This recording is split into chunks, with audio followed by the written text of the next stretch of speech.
Hi, I'm Sean Lean, the President of the Legislative Council in the Victorian Parliament, and I'm here to give an update of this week's parliamentary sitting. This week, our chamber in the Legislative Council, as far as legislation, concentrated on one piece of legislation which was passed, and that was the Consumer Planning Legislation Amendment Housing Statement Reform Bill.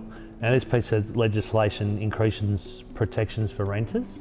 It's improved licensing, registration and education requirements for estate agents and owner corporation managers, and increases penalties for certain offences in relation to the sale of land.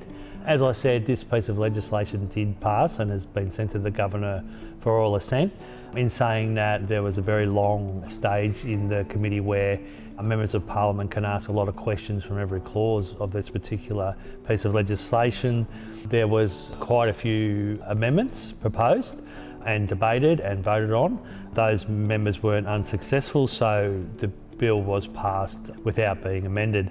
We do debate a lot of different issues in this chamber every week, and this week was no different. We had debates around native birds, planning again, wildlife, building electrification, high-rise density, and once again, similar to the last sitting week, we had a conversation about the rules that we use within this Parliament to make sure we're efficient. Once again, as I said, I really like talking about events that happen outside the chamber. Around the precinct, parliamentary precinct is always very busy, most weeks, but in particular sitting weeks. One of the great events we had on the Thursday was to mark International Women's Day. MPs were encouraged to bring along women first responders from their electorates. So there was female first responders from the SES, from the ambulance service, from police and other agencies celebrated in the Queen's Hall. This was led by the Speaker, Marie Edwards, to acknowledge the great work that they do, particularly on International Women's Day. And as I said, it was a fantastic event.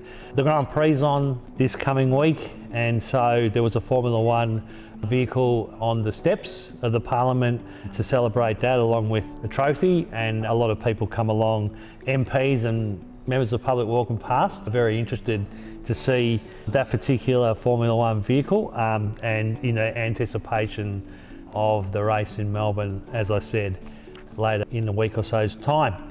The bills that came across from the Assembly, this is a legislation that has already been debated in the Assembly, but that comes to the Legislative Council late in the week for the Council to debate in future weeks, was the Terrorism, Community Protection and Control of Weapons Amendment Bill 2024, Safe Patient Care, Nurse to Patient Ratio Amendment Bill 2025, and Help to Buy Commonwealth Powers Bill 2025. And as always, I will give you an update of how those pieces of legislation went through this chamber in the next sitting week or in coming sitting weeks, when next time I see you on this video.